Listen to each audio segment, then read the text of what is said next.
Good morning. It is Wednesday, April 10th, 2013. This is an East Coast Conservative video comment. My name is Hatton Humphrey, and I thank you for watching. I started to record a video yesterday talking about the gun ban, and in all honesty, I didn't post it because, well, there was more stuff to talk about that I didn't get in the video. And so we'll start with that. From yesterday, there was a news article about a group of mayors, and their group is entitled Mayors Against Illegal Guns. And they're pushing for more of a gun ban. And they're grading state and federal lawmakers on an A to F scale based on their gun control positions. And I asked the question, okay, is it the right thing? Okay, is calling for bans of certain types of weapons based on how they look or based on the accessories that are added to them the right thing to do? Because, you know, the big thing that you'll hear gun control advocates say is that, you know, these are weapons of terror. Well, you point a weapon at anybody, it's a weapon of terror. And a lot of so-called gun experts saying, oh, these are just spray and pray weapons. Well, spray and pray is a phrase that denotes fully automatic, and those weapons are already illegal. So let's take that misconception off the table. But a conversation that I had with my wife last night opened this question of, is it the right thing? And really expanded the question to who benefits. And the question that the conversation was about testing. In my daughter's school right now, this week is a testing week, which means that they are taking standardized tests to see how the school measures up. Every student starts taking standardized tests in third grade, and they take a test every year. And I believe there's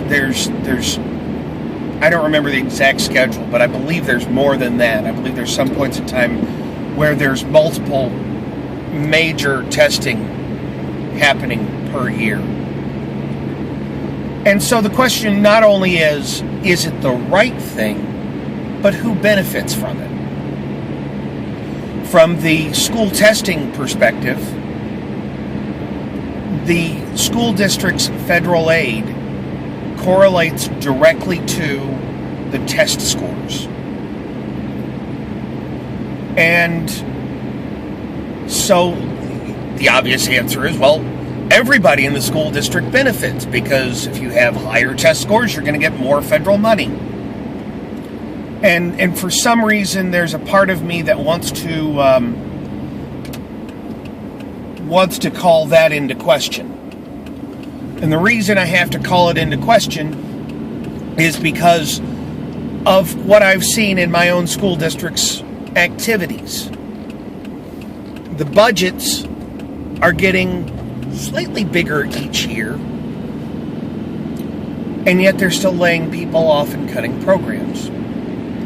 So we're spending more money for less of a product. I believe that's referred to as one concept of inflation. And especially when you look at the people that are being cut and the services that are being cut. I make no bones about the fact that music is a huge part of my life. And we're not talking about Pop 40 songs. Let's not go there. But, you know, as a tuba player, as as someone that enjoys music, I also know the impact that music education has on students. It helps the brain, in my opinion. I'm not going to try and quote any studies here because I don't have them. I'm driving. Come on. But it helps, in my opinion, it helps the brain form the connections to help students learn. And yet, the programs that get cut when schools when schools need to cut something are the music programs, or the PE programs, or the specials.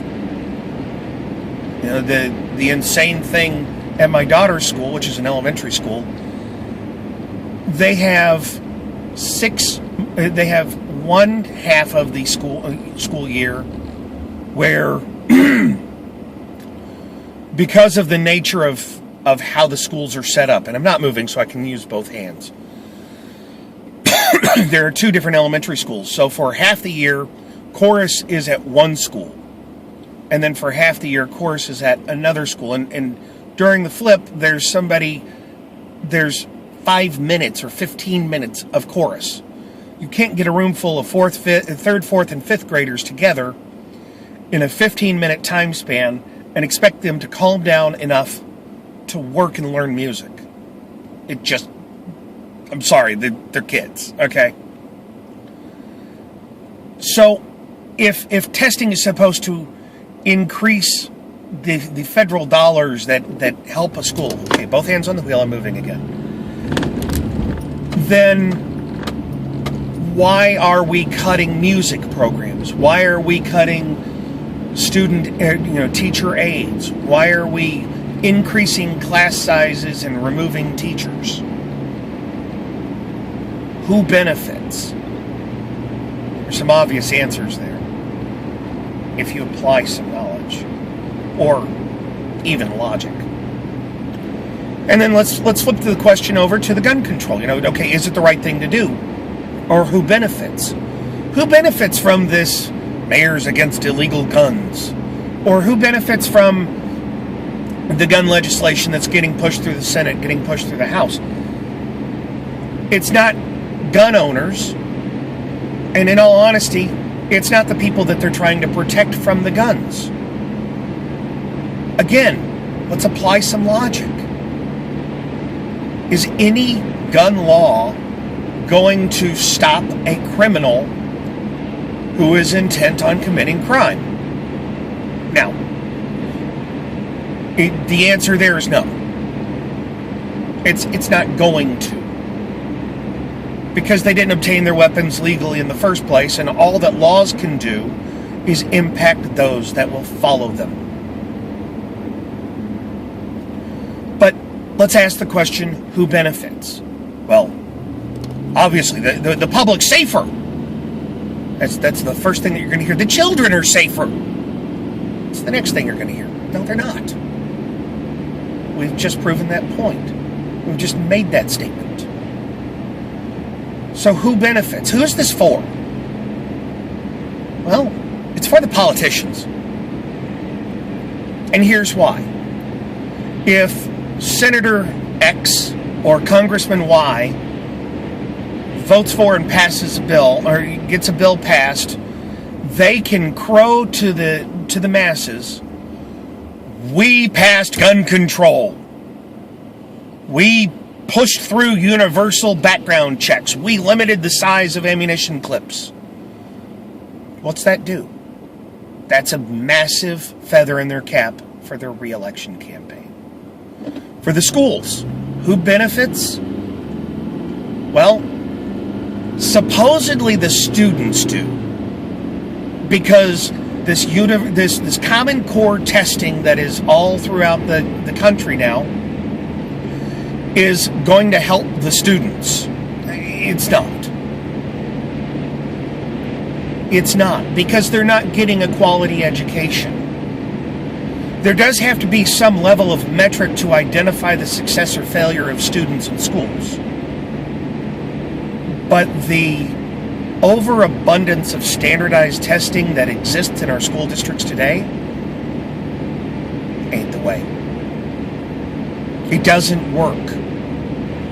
You hear about teaching to the test, and you realize that the students are losing out on the creativity and the excellence that their teachers bring to the classroom, because the teachers have to make sure that their students are prepared for the test so that they can get the federal dollars. And woe be unto them if they don't. Am I saying do away with standardized tests? No. Obviously not. But let's use some logic. Let's use some common sense and make it so that those who benefit are actually the students and not the bottom line of the school district. Because the two do not equal. So, as you're watching the news, as you're listening to the radio, as you're having conversations with colleagues, coworkers, friends, and family, if these things come up, apply some logic. And ask the question, well, who really benefits from this? Well, thank you for watching.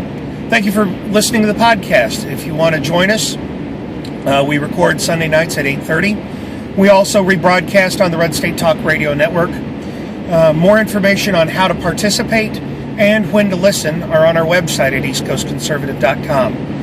Please subscribe to this channel. There's more videos available. If you liked what you heard, blog about us. Tell 5 of your friends. If you didn't like what you heard, well, I'll still invite you to join us. Be part of the conversation. Tell me why I'm wrong. And you'll probably hear different words in a different order. Have a great day, everybody.